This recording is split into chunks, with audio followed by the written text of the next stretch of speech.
번째는 환경적인 요인이 상당히 큰데. 아무래도 그렇겠죠. 근데 이 친구가 범죄 저지르고 처분을 받고 돌아왔을 때 환경이 그대로라고 하면 이 친구가 다시 범죄를 저지를 확률이 크겠죠. 네, 그래서 우리 사회가 전반적으로는 청소년들이 일탈하지 않는 환경으로 전반적으로 이동하고 있는 것 같다.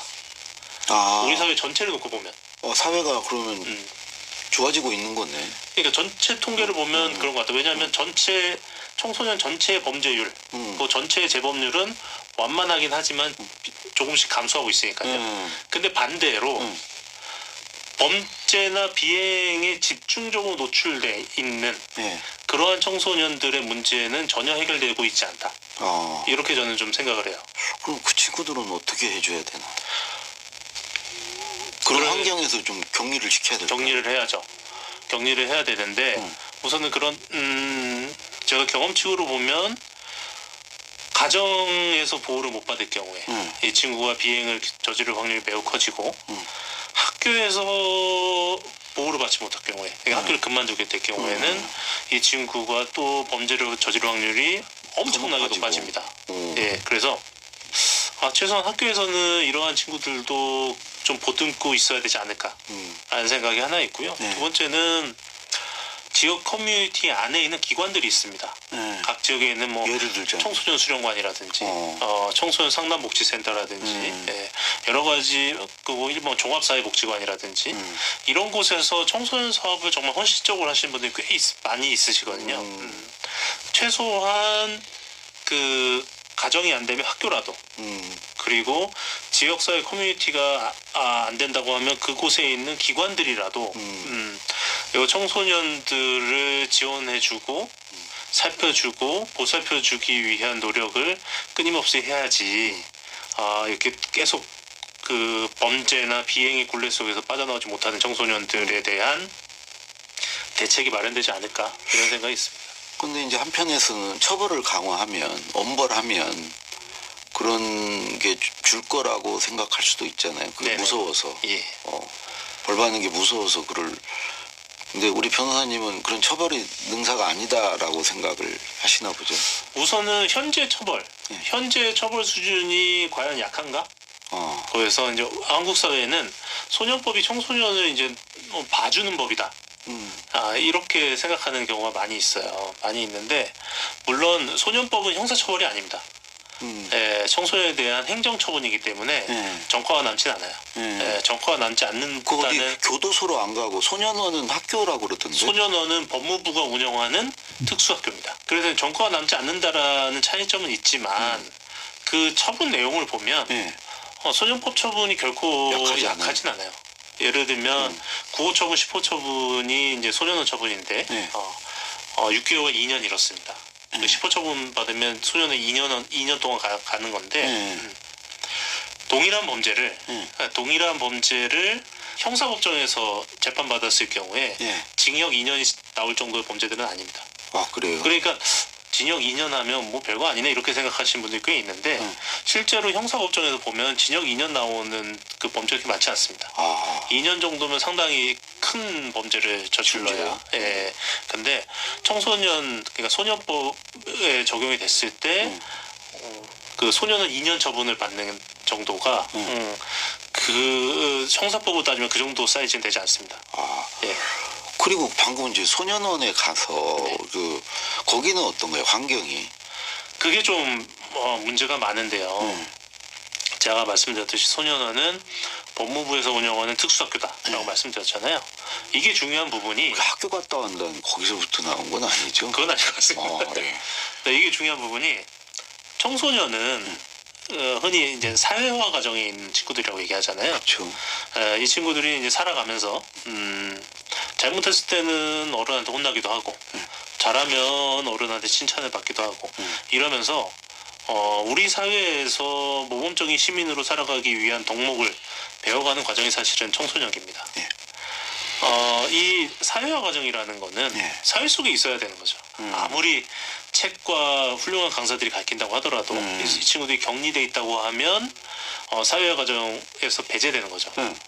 그렇기 때문에 이제 소년원은 이 친구들이 사회화 과정에서 사회화 완전히 배제되지 않도록 최대한 이런 여러 가지 사회화를 이어갈 수 있는 교육 프로그램이 있어야 되는데 우리나라의 소년원은 매우 과밀화되어 있습니다.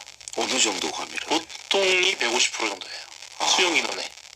네, 보통이 150%고 100명 수용해야 되는데 150명. 그렇습니다. 네, 그렇게 되고 이게 쉽사리 소년원을 새로 만들지도 못하고 있습니다. 지역에서 워낙 반발이 있어서 그렇다 보니까 대부분의 소년원은 이 친구들을 그냥 관리하는 데만 급급합니다. 그 학교로서 역할이 안 되는. 그 전혀 못하죠. 거의 뭐 교도소나 비슷하게 운영이 되는 게 현실이에요. 그래서 소년원을 갔다 오면 사실상 사회로부터 뭐 최대 2년까지 격리되어 있는 그런 현상이 발생을 하고 그렇다 보니 소년원 갔다 온 청소년들이 아주 이게 어렵게 사회 적응을 못하죠. 예.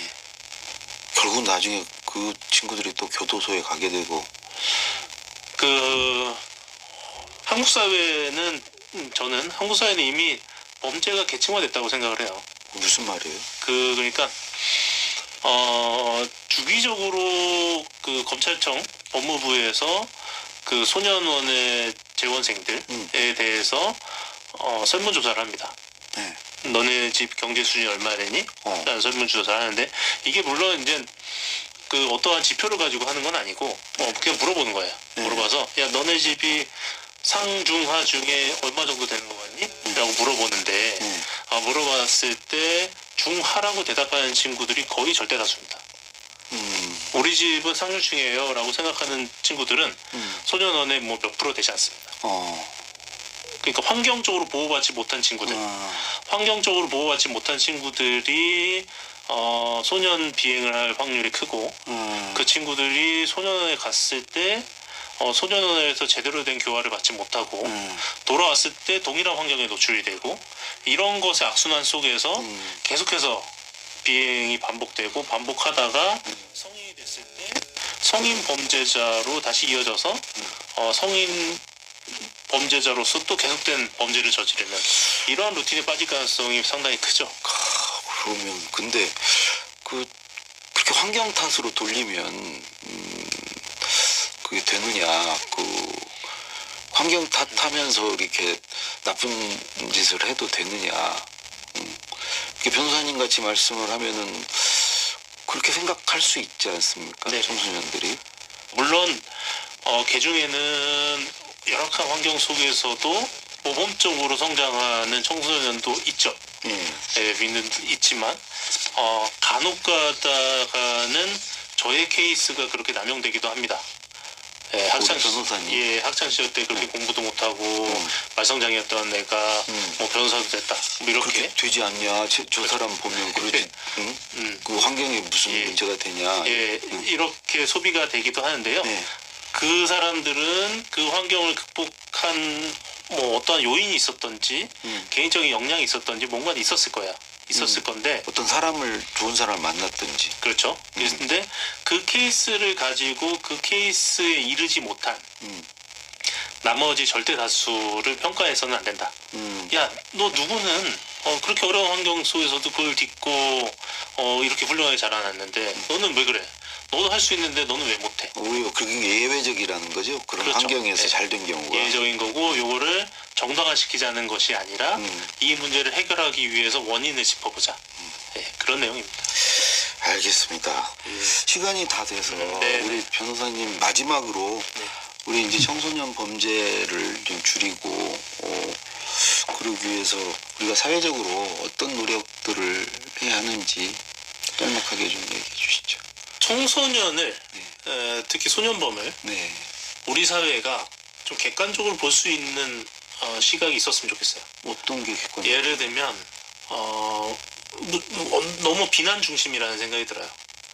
잘못했으면 당연히 비난을 해야 되는데 비난은 하되 그 친구가 왜 그렇게 했는지 그것을 해결하려면 뭘 어떻게 했는지라는 것을 좀 객관적으로 바라볼 수 있게 좀 냉철하게 좀 봤으면 좋겠고 그렇게 냉철하게 볼 때만이 볼 때만이 그 청소년들도 자기를 돌아보고 자기를 성찰하고 반성할 수 있지 않을까. 네.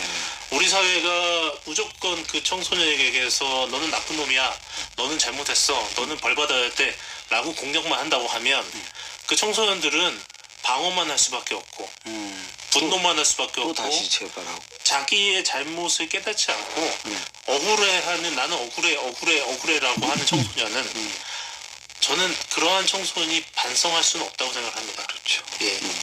억울한데, 난 잘못한 게 없이 억울한데 뭘 어떻게 반성을 해요? 그렇기 때문에 우리 사회가 그들이 좀 반성할 수 있는 기회를, 성찰할 수 있는 기회를 좀 줬으면 좋겠다.